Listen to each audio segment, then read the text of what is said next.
Hello everybody, welcome back to Kenny's Madhouse of Collectibles.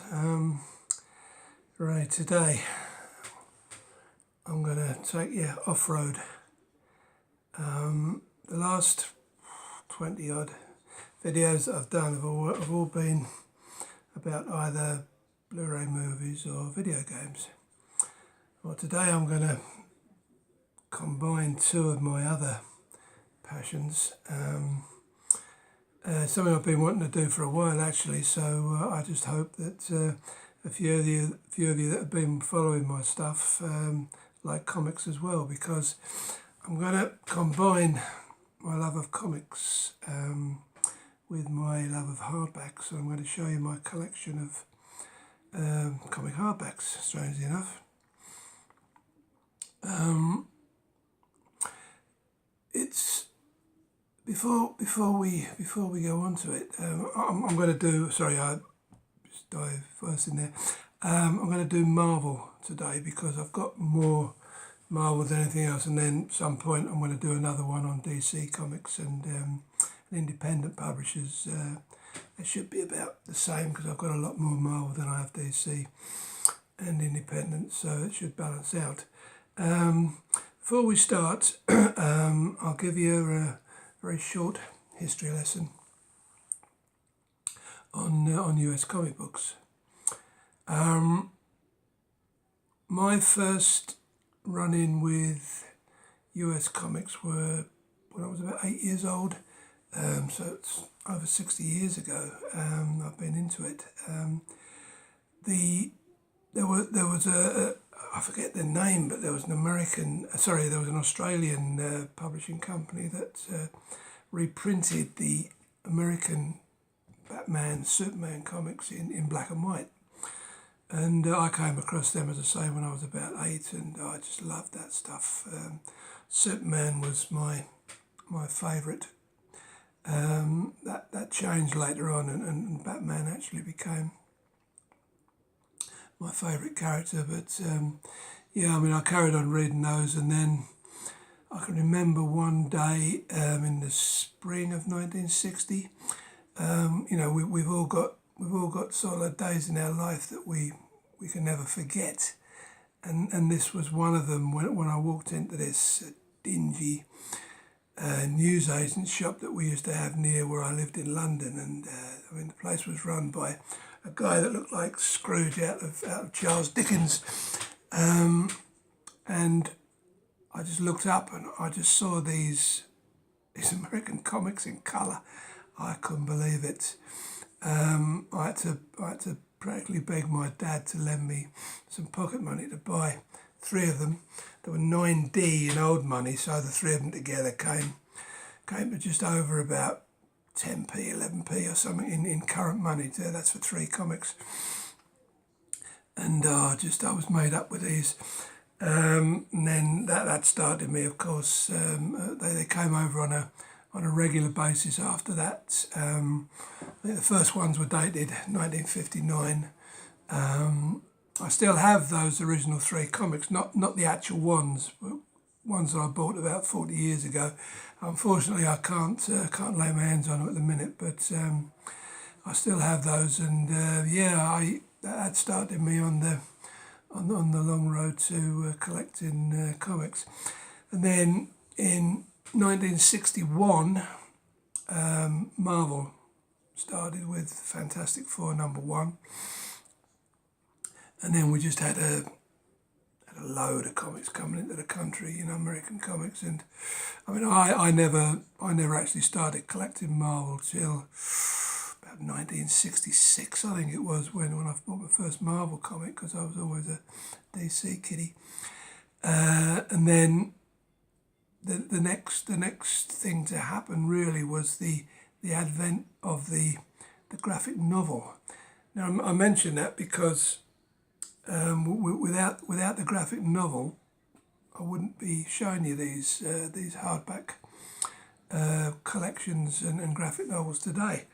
And there's some debate amongst historians about what was the first graphic novel. Some people say it's that Bloodstar came out in 1976.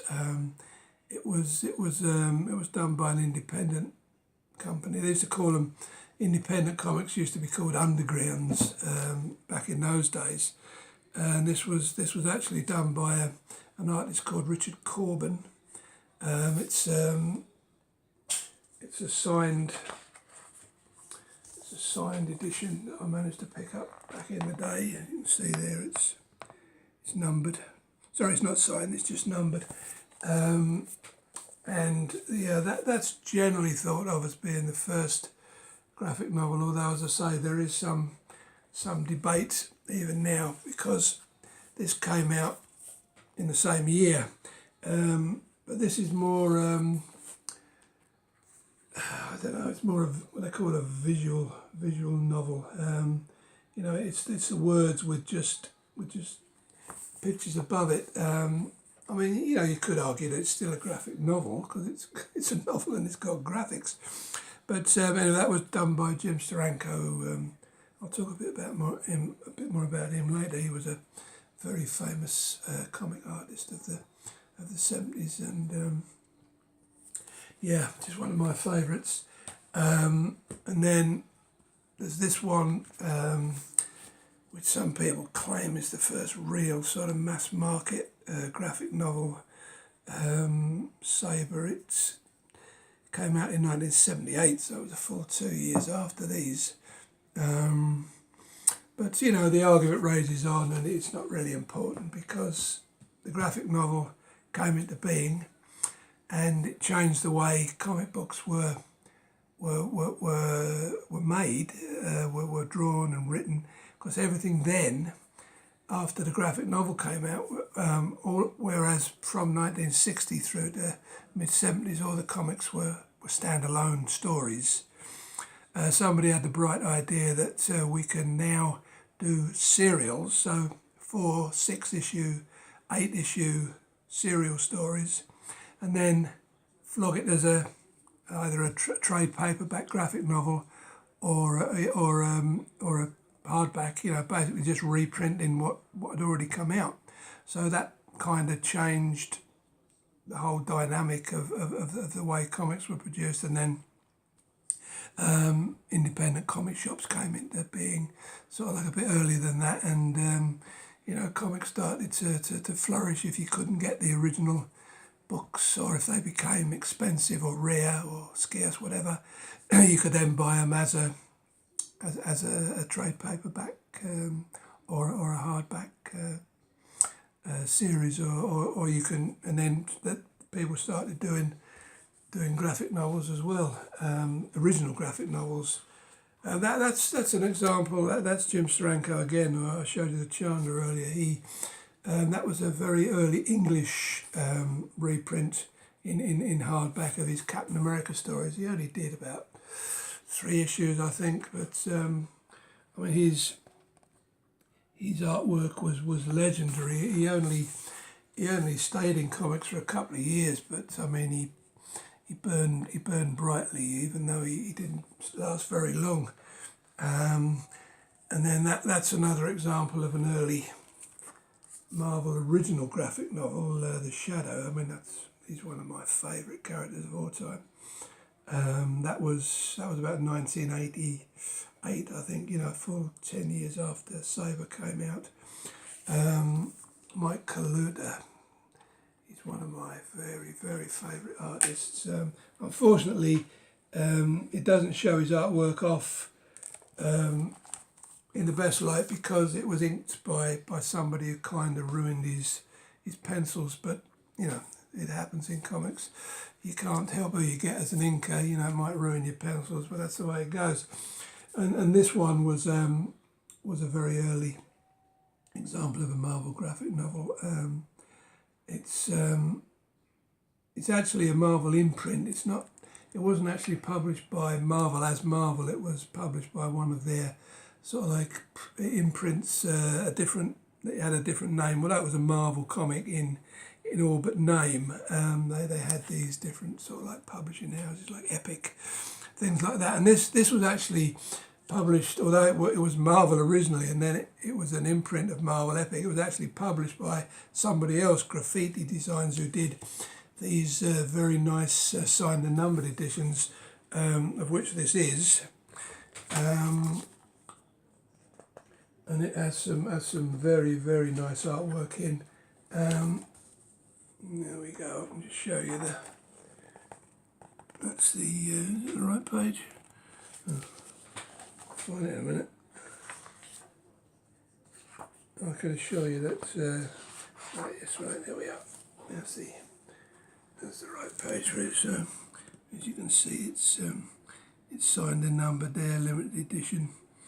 And as I say, it has artwork by John Bolton, who is another one of my favourite artists. I can't remember seeing a John Bolton book that wasn't inked by himself. He liked to maintain the integrity of his work by inking his own work. And actually, when I lived in London, I actually knew John. I visited with him a couple of times at his home, and was lucky enough to walk around his studio. And he does some amazing work. But yeah, that's just a little sort of like side story on that one. But to say that was, I'll just show you some of the artwork in there. He's a wonderful artist. So that was just an example of some of the earlier graphic novels. Now, before we get into this, before anybody jumps up and down and says, "Oh, mate, your collection is not very good, not very big," I'm only a casual collector of these things, even though I've been into comics for donkey's years.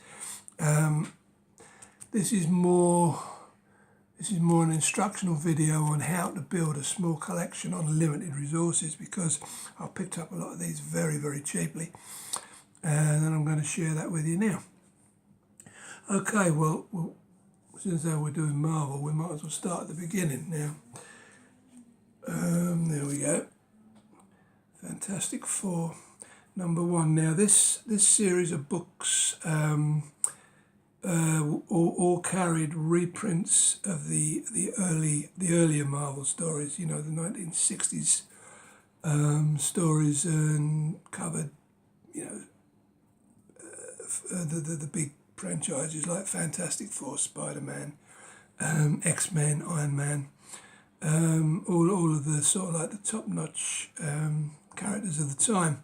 And these are quite expensive these days. They're quite scarce as well. You know, you don't see many of them knocking around. I mean, I paid 15 quid each, I think, for these I'm going to show you, and you know, that's a good price.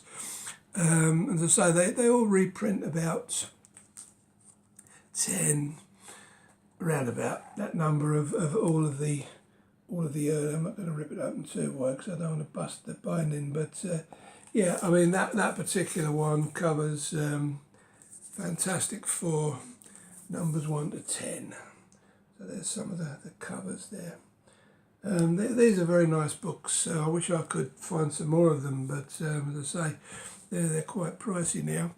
That was another one I picked up. That's the first 10 issues of the X-Men, with 9 of the covers there. The other one being on the front that I just showed you.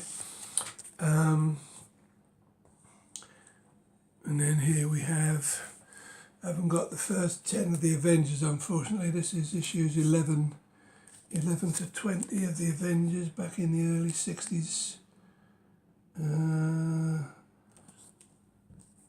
Famous comics from the 60s where Captain America rejoined the Avengers, and I haven't got any of the earlier Spider-Man stories, but this was 21 to 30 of Spider-Man by Steve Ditko.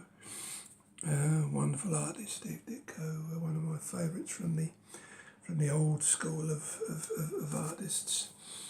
And then here we have some of the later X-Men. This was from the period when X-Men became extremely popular. I don't think there's been a comic that sold like the X-Men did around about this time. Would have been the mid-70s, early 70s, I can't remember offhand. But yeah, John Byrne did a lot of issues of the X-Men around about that time, and this was an extremely popular comic. I mean, I was a part-time comic dealer for a while in the 70s, 80s. I just did it to finance my purchases. Really, I wasn't a professional, just an amateur dealer, and I couldn't get enough of X-Men comics. You would stick them on the table and they would go. You know, if you had 20 comics that were X-Men on the table, guarantee they'd be gone in a minute. You know, people would just come and throw money at you. It was great. And this is another early-ish example of a Marvel reprint. These reprinted a series, well, you can see they're called Marvel's issues 0 and 1 to 4. These were reprints of a beautiful comic. It had an acetate cover to it. I've got them upstairs somewhere. I haven't had time to dig them out, unfortunately, otherwise I could have shown you a few. But yeah, this was a beautifully produced comic, and the hardback is produced as beautifully done as well. And this contains artwork by Alex Ross, who, I mean, you know, his stuff is almost photorealistic. It's there again. He's along with Steve Ditko and Jay Lee. And Mike Colluta. He's probably in my top 4 or 5 favourite artists. And then there's another early collection. This was the Weapon X Wolverine stories. These were dragged from a few different publications, but basically they were an origin story of Wolverine when he received his adamantium claws, and how that all came about. That's been done in a movie since, but so that was those. Right, we'll just excuse me a minute. I'll just move those out the way so I can got room to show you some more stuff. Thanks. Excuse my absence for 1 second. Okie dokie. Right, now we move on to some. Marvel did a series of stories from its earlier period, 70s and 80s. There was you can recognise the series by this. They all had this little banner on the side, coloured, and yeah, this was a Doctor Strange collection, collecting Doctor Strange 1974, 68 to issues 68 to 74. So that's from the mid 70s. The artwork on 70s comics is not quite as sophisticated as it is today, but nevertheless still well worth a read, a lot of them. So that was one of those, and this one was a series that they did, Storm from the X-Men, done by Barry Windsor Smith. He was kind of a classical artist that came into comics for a while. I mean, he still does stuff as far as I know, but he was more of a classical artist who would have been better served going into advertising or something. And he did a lot of prints and stuff like that. But he did. Well, I wouldn't say he did a lot of comic work, but this was one of his nicer efforts. I'll show you some of his artwork there. There's a cover from one of the issues covered in this, and there's an example of some of his artwork. That's on the back. There was a group of these artists who belonged to some studio. Him, Barry Windsor Smith, Bernie Wrightson, Jeff Jones, and a few more. And they were all pretty good. Right, so now this one is by one of, well, he is my favourite artist, Jay Lee. Love this guy. remember when he started out in Namor, the Submariner. Speaking of which, Namor appears in this book, and he's just got his art style was a bit on the rough side when he first came into comic books illustrating, but his style has developed into this. I can't describe it really. It's a magical, mythical, lyrical kind of art, and it just blows me away. This was a series of Fantastic Four stories that they did. There's an example of his artwork. I mean, his artwork has even moved on from that kind of style. But yeah, that was an interesting book. And then there is another artist that I love dearly. This was a series of we're losing some stuff here. Excuse me one moment while I prop up my books. Right, just 1 second. I'm in a bit of a struggle. I'll lose them on the floor. Okay, let's see if we can prop them up a bit better.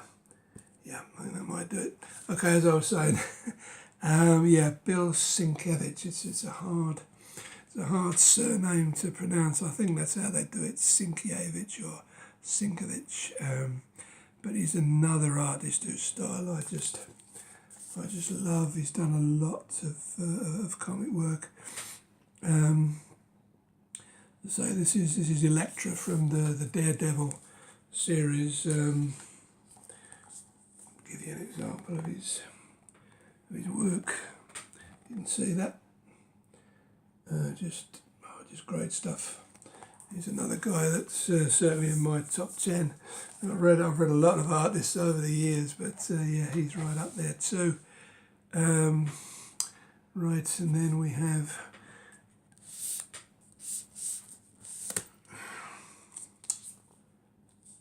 good old Doc Doom. A few of his right, this one's collecting Fantastic Four. Oh, 19. No, that can't be right. Must be a reprint. I think a misprint. I think that should be 1971 instead of 1961.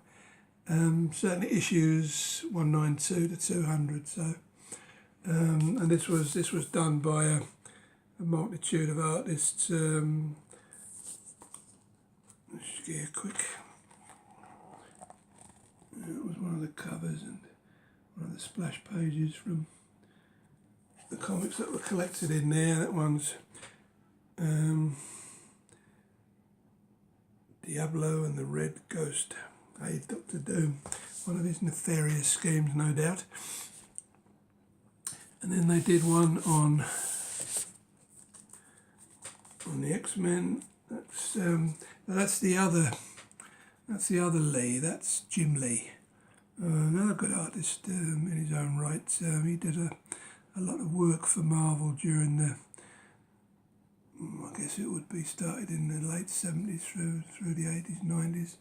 Well, I didn't tell you what year this one is, but I don't know if this was some of his earlier work for Marvel, but what's this one? Copyright 1991. I might be a bit early with them, but yeah, there we go. There's Jim Lee. He kind of conformed to the house art style, so he didn't see the best of his work early doors, but he certainly upped his game later on. So that's a story Magneto. Up to another one of his diabolical schemes, no doubt. And then this last one. This is one of the very few. We're in serious trouble here, keeping this pile up. Right, stay. This is one of the very few that I've actually bought second hand. All of this stuff that I'm showing you here is all sort of like mint new. When I said earlier, it's an instructional video on how to pick up a small collection on a budget. I'm lucky enough to have a remaindered shop near where I live, and that they do Marvel hardbacks now. When I say remaindered, the only thing you have to put up with them is sometimes they have a little sort of like black dot on the top. Sometimes it just goes on the cellophane covering, but sometimes it goes through the book, so you get a little black dot on the top. But bearing in mind that they sell these for less than a third of their RRP. I know you can get books cheaper on Amazon than RRP, but I mean, a lot of these books I'm showing you are just 5, 6. I think the dearest, apart from a couple of very large volumes I've got, are a tenner. And these are for like $35 books, which if you were to buy them new, they would cost you at current exchange rates, in the upper 20s. So, a tenner against nearly 30 quid. It's not bad. But anyway, that was, I'm going off the beaten track here. That was the famous Demon. I bought this from a charity shop, by the way, for a couple of quid. This was the famous Tony Stark Demon in a Bottle run of stories from Iron Man back in, I'm just going by memory, 128, round about there. I remember reading it, back in the day, where basically poor old Tony became an alcoholic. Very powerful story, nicely written, nicely drawn by John Romita and Bob Layton. It's one that if you can get hold of, if you're interested in the history of comics at all, this is a great book to read. Okay, now we need to do a bit of repair work. I'm sorry about all this moving about, but like I said, I don't want all the comics to disappear onto the floor, so if you'll just excuse me for 1 second, we'll shore them up again. Right, there we are, done. Okay, right, back with you. It's a bit awkward when you've got a big pile of books to show. Right, okay. Right, here are some more recent offerings that I've picked up very cheaply. This will be familiar to the gamers amongst you, the Halo franchise. I've done quite a few of these Halo books. The art is very dark on these. It's by a bloke called Alex Mully.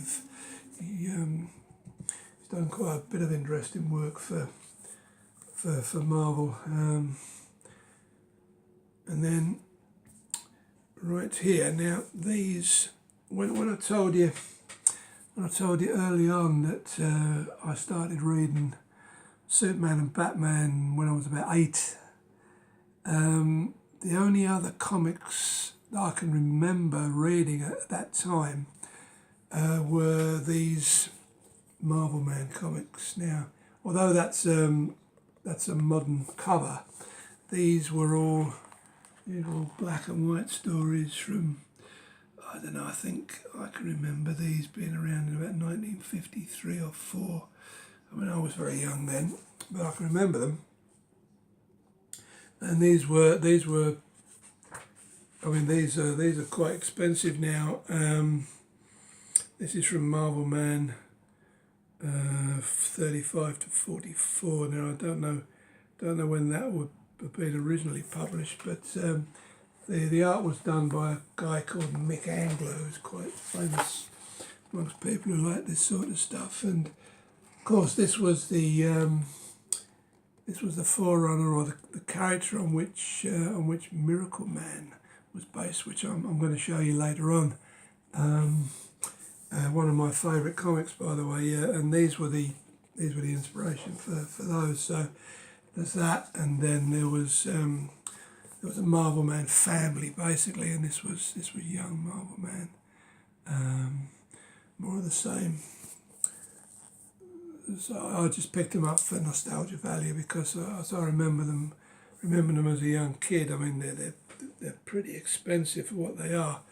$35. So that would be knocking you back about 28-30 quid if you were to buy them new. I think these are about a tenner each. But yeah, so this is black and white stuff. I mean, they're pretty juvenile, but I guess back in the day, comics were written for juveniles. Well, younger, they're aimed at 10, 12-year-olds. So that's those, right. Now, hopefully we can carry on without everything falling apart. Right, this was another interesting series I picked up very cheaply.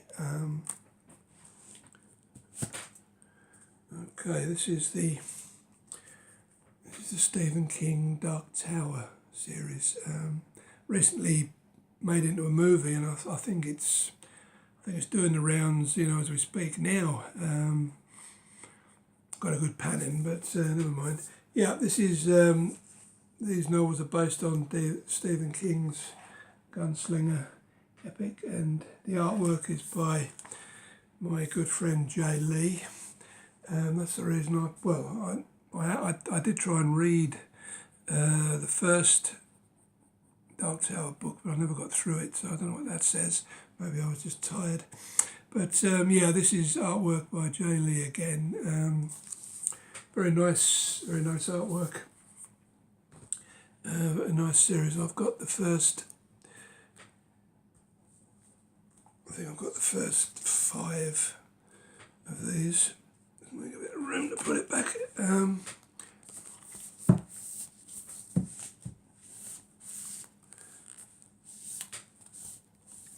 there we have the second book on Road Home. You can see Jay Lee's artwork style evolving in these. These were from a few years ago now. There's the third part of the story. It's a lovely cover. Beautiful cover, that one. There again, I think these are all by Jay Lee, and that's when Jay Lee stopped doing them. I think that's when I stopped picking them up. Oh no, I tell a lie. This is by a different artist, but it's all part of the first part of the storyline. So I carried on collecting them, and then that one there is the last part. That's more Jay Lee artwork anyway. I don't know if a beautiful back cover. I can't remember if Jay Lee came back. Yeah, he did. Jay Lee came back to do a bit of artwork for that. So that was basically the first part of the Gunslinger story, the Dark Tower it was called. But there are lots of those books now. Obviously King did, I don't know, 6 was it, Dark Tower books, and they've carried on doing the adaptations of them. Right now, I haven't, yes I have, I've read these and they're quite entertaining, but I found the film even more so. The kick-ass, this collects all the comics. Yeah, I love this film, and the second one come to that. But yeah, this is actually a Marvel. It's actually a Marvel imprint. It doesn't actually have, as you see, it's got Miller World on there. It was written by Mark Millar, but it was another one of those Marvel imprints, Icon, I believe they called it. But to all intents and purposes, they're still Marvel, and that was I haven't even opened that one. I still see the price on there. That was the second volume. Same stuff basically, but yeah, nice to have at the price. Now this was a series of 6, I believe. I've got all 6 of them. This was a story that cast Daredevil as the villain of the piece. I guess he's always been an anti-hero in some aspects of his career, but as a crime fighter or whatever.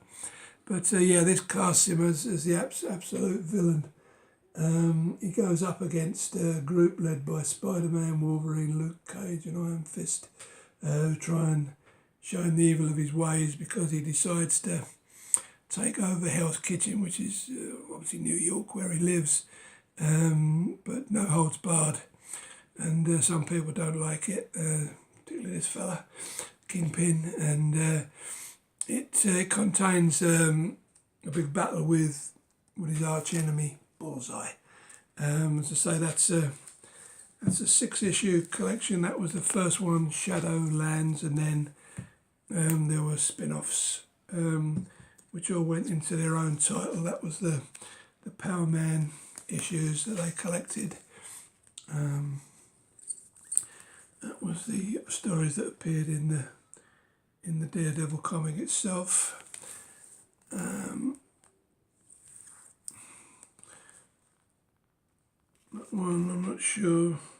That collects various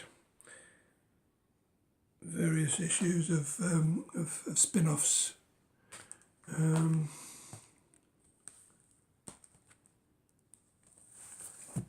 then we have that one, Blood on the Streets, which is another collection of spin-off titles.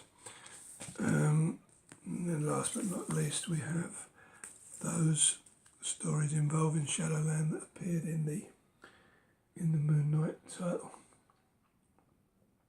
That one also has a reprint of an old Moon Knight story by Bill Sienkiewicz, just to fill out the space, I guess.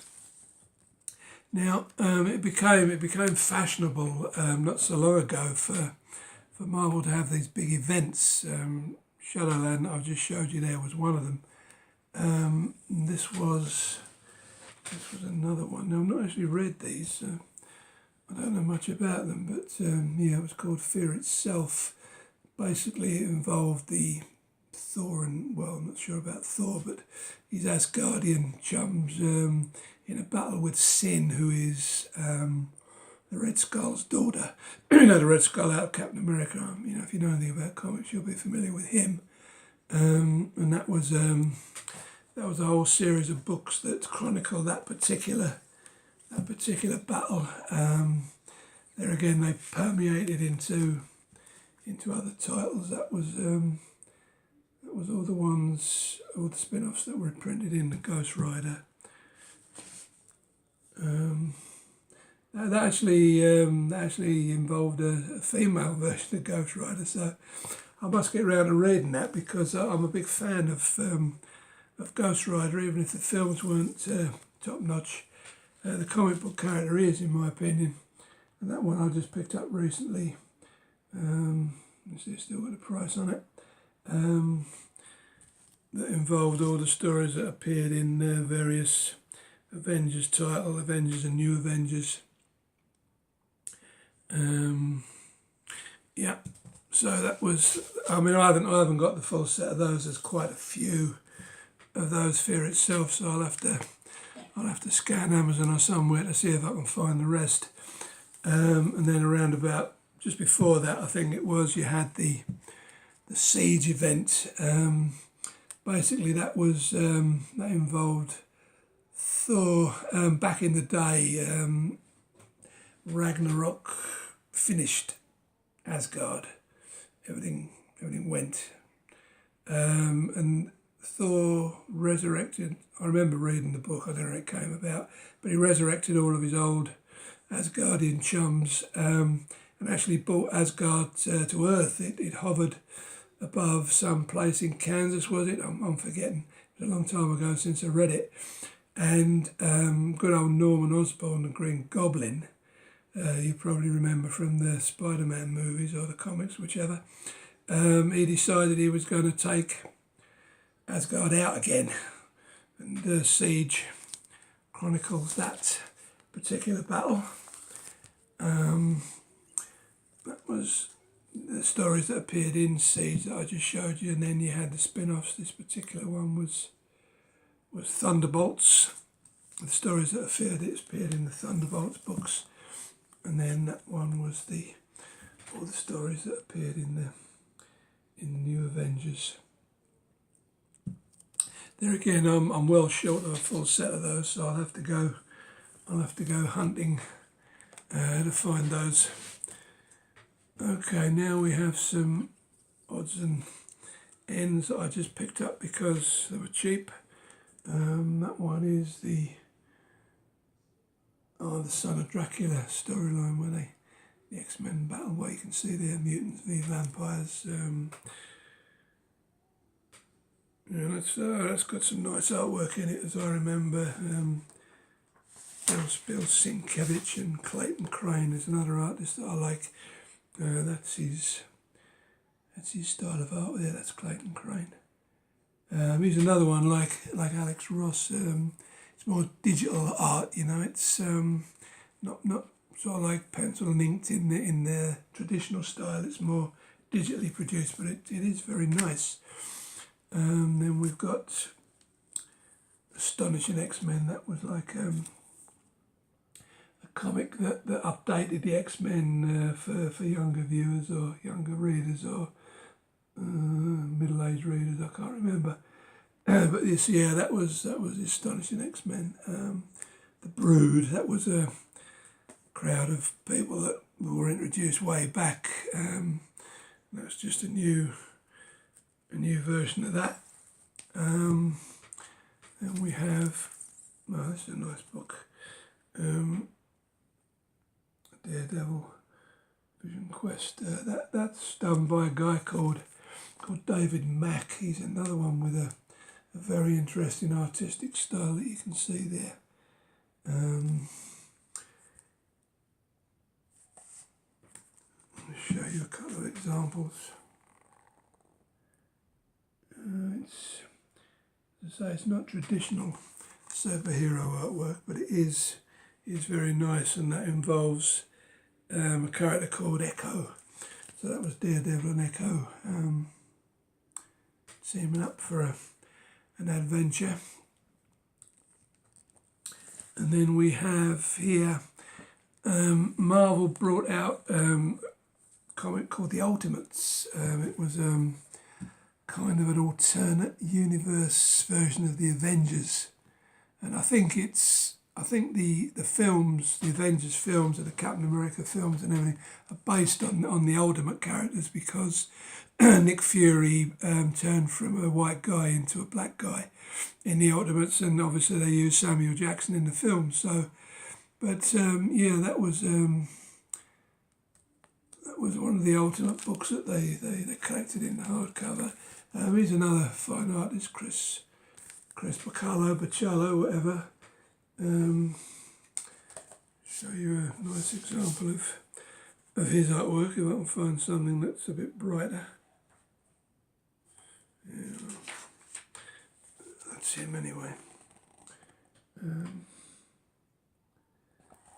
that one was the Ultimates versus the X-Men. So that should have been interesting. And then another one of the Ultimate characters they did the alternate universe storylines for was Iron Man. That one is Ultimate Armor Wars. Tony Stark's battle against somebody known as the Ghost, using Tony Stark's technology. So yeah, it's one I haven't read, so I didn't know much about that one. Now this little series is one I have read. It's a fairly recent comic, and I must admit I don't read as many comics these days as I used to. But this was a nice little. I've only got 4 out of the 5, unfortunately, but this was a nice little run when they when they started Iron Man from number one, Marvel are always doing this sort of like ending runs and then reimagining them and then they started from number one again. This was the Iron Man 2012 variety, which started at number one and went through to number 5. And it was a whole storyline about Stark's secret origin, and then it went into character that they killed off in, well, that did an injustice to in Iron Man 3 film called The Mandarin. It was a classic old Iron Man villain. That was the second one, collecting issues 6 to 11. And then that was the third volume, collecting issues 12 to 17. The shocking secret origin of Tony Stark continues. And then I'm missing number 4. And then we jump to the final part of the storyline, which involves the rings of the Mandarin, collecting Iron Man 23 to 28. So yeah, that was quite an interesting. These are very thin volumes. You know, they're still quite expensive at $5. You know, so if you bought them new, you'd be looking at thick end of 20 quid each. But nice. Now, this next lot I'm going to show you has got a very interesting history. You remember the Marvel Man books I showed you earlier with the 1950s black and white stuff in. Well, Neil Gaiman, Neil Gaiman later on did some stories, but Alan Moore decided that he was going to bring this Marvel Man character back. And there was an English black and white magazine called Warrior, where he did just that. And it was called Marvel Man. Well, of course, Marvel kicked up a big stink about the name Marvel Man, and they had to change it to Miracle Man. And this story went through lots of issues of Warrior. You know, there were only maybe 8-10 pages an issue, but they formed a big part of Warrior for a couple of years, and then something happened and Alan Moore stopped doing it. And somewhere along the line, there was this massive legal wrangle between, I think it was Neil Gaiman, who took over the stories at some point later on, and Todd McFarlane, he of Spawn fame and who does all the figures, the action figures. The big wrangle about who owned the rights to Miracle Man.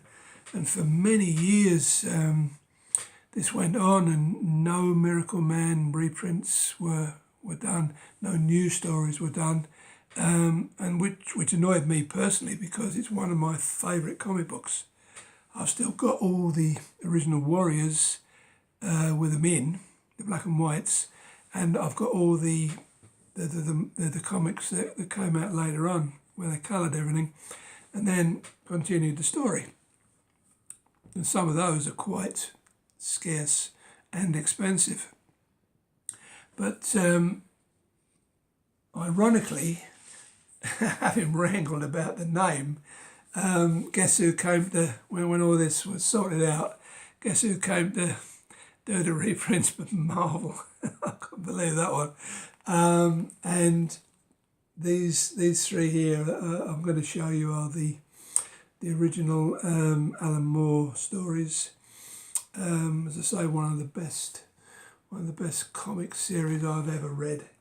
It's the story of Mike Moran, who wakes up one day and finds out that he is Miracle Stroke Marvel Man, whatever you want to call him. And there's a very, very sort of like long and convoluted story takes place that involves some twists and turns about his origins. Just an amazing book. there's one comic round about number 15, 16, I think it is, where he actually fights, is it Kid Marvel Man or Young Marvel Man? I can't remember which one it is. One of the family who's this evil sort of like magnate of an empire, and they lay waste to London. And it's magical stuff. That was book one that I showed you there. That's book two, which chronicles. I think that's the one with the big fight in, and then Miracle Man becomes this omnipotent being presiding over the earth, and that is volume 3, Olympus, where he presides and takes a mate. And it's magical stuff. I mean, if you haven't read these, just go on Amazon and buy these. I mean, they're fairly cheap.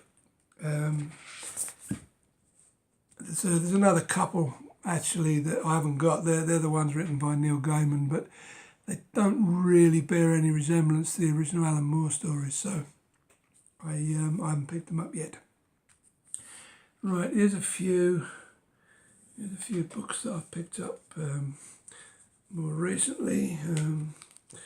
That's another one of the Ultimate Alternate Worlds. That one collects Ultimate Comics, Ultimates 13 to 16, some Spider-Man Ultimates and some X-Men Ultimates. So that's quite a hefty volume. You'd say that was $40, and I think that was only a tenner. So not complaining about that, but I haven't read it, so I can't tell you what it's all about. Washington lies in ruins, the president is dead, sentinels rule the southwest, and the Union is crumbling. Well, that's enough to... I'm on board. I'll get that one read shortly.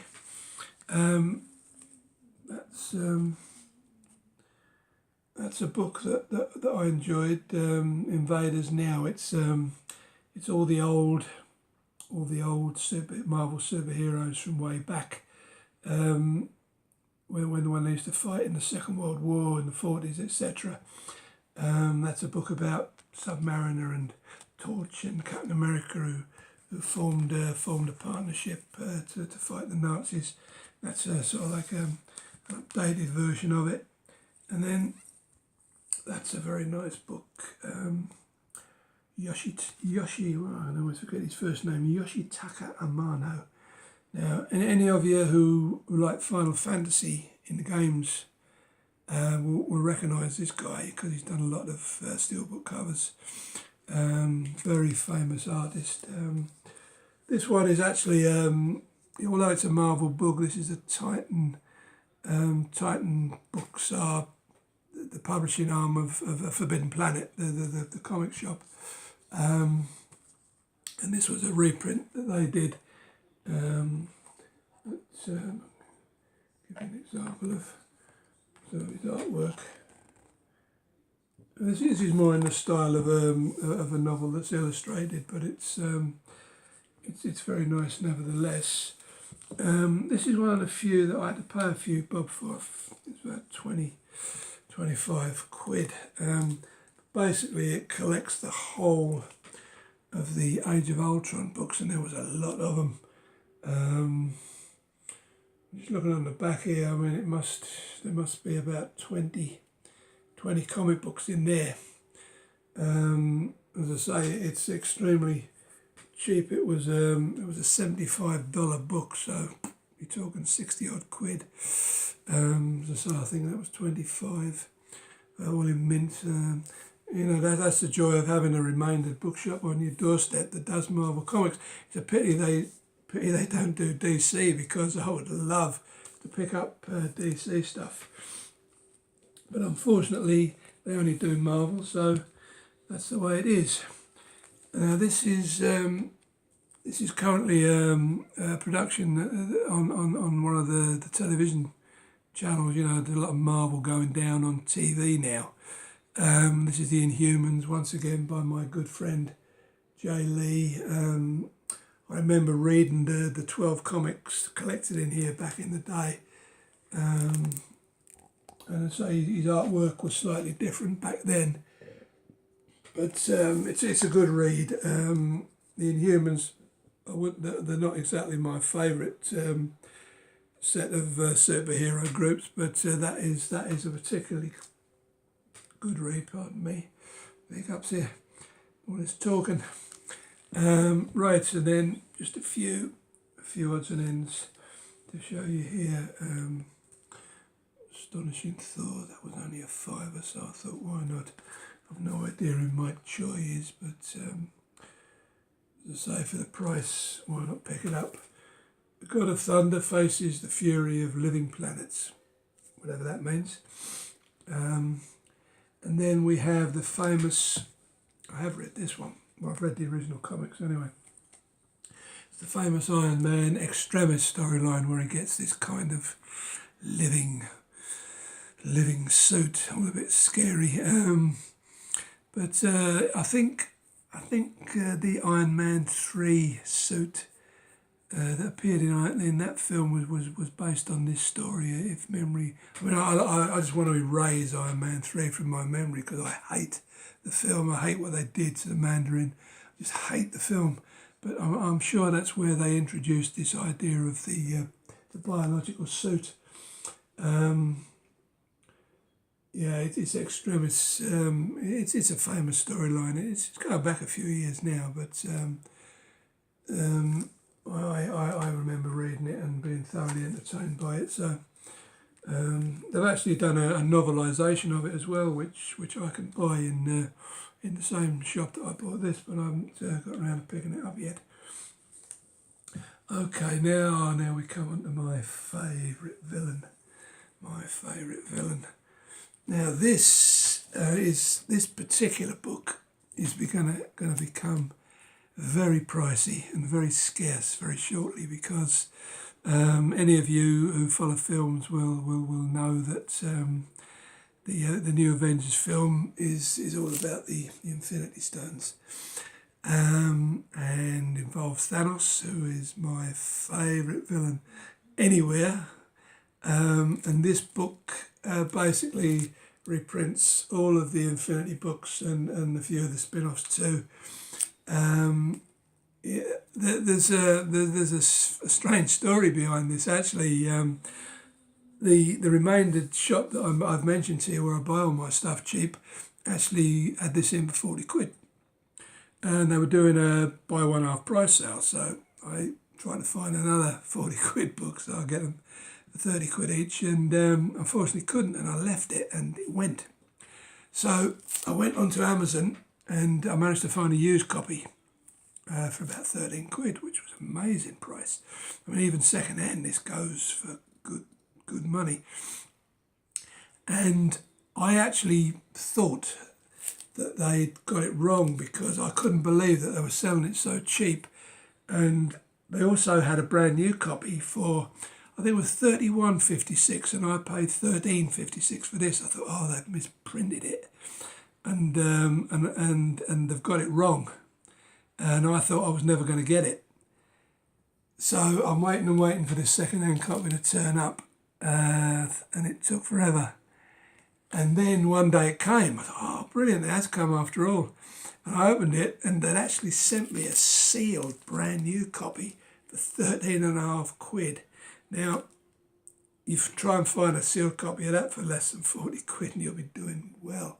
So I was delighted to get that. But the book that goes with it, the Infinity Companion, it's about as big as that.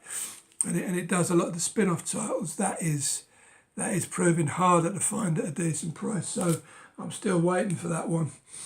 But we'll get there. And then, talking of Thanos, that's a new series of graphic novels, original graphic novels that Jim Starlin did. I'm missing the middle volume. I'm just waiting to find it at a decent price. I wish I could find it for that price. This one cost me a little bit more, but I love Jim Starlin, I love Thanos. There's no way I couldn't buy them. So that's that. As I say, they're original graphic novels involving Warlock, one of the Thanos' earlier arch nemesis, if you like. And then just here I've got a couple of ones I picked up just the other day. That's volume 3 of the new Guardians of the Galaxy comic. Enjoyed the film, so I thought we'll have a look at that. And then just a couple of days ago I picked up that one. That's the second volume of the Hawkeye, volume 2, so I'll have to be on the look for number 1. And then this was just a cheap buy out of one of the second-hand bookshops around my way. It was brand new, just for a £5, so I thought, why not? It's an older Fantastic Four collection, but I remember reading it and it was quite good. Right, I'll just whip through these last few very quickly because we're running into the hour mark here. That was Marvel's Zombies, a crazy comic they did. They collected all the covers by a guy called Arthur Soydam, and he's another artist I love. And basically what they did, you can see on the other page there, an early X-Men comic, and that's the tribute to it in Marvel Zombies. You know, they did a zombified version of it. So that was all the covers. That is Marvel Visionaries. That collects a lot of work of Steve Ditko. I've got a lot of admiration for. And then these little darlings here. These are one of the very few books that I've picked up second hand. These are quite pricey now, and basically they reprint Grant Morrison's run on New X-Men with he did a lot of issues with Frank Quitely, who's become something of a fan favourite. So these weren't cheap when I bought them, but they run out rather pricey now, and it was just Grant Morrison's take on the X-Men basically. Series of 3. There's the first one. I've showed these to you back to front actually, but I think that was the cover to the first issue that Grant Morrison did. But it was kind of a reimagining of the X-Men that took place. This collects all of the Executioner's Song, which was a big storyline that ran through X-Men back in the 90s, was it? Can't remember. Late 80s. No, that's the early 90s. Yeah, so I was right with that one. Massive volume. Got various artists in there. And we have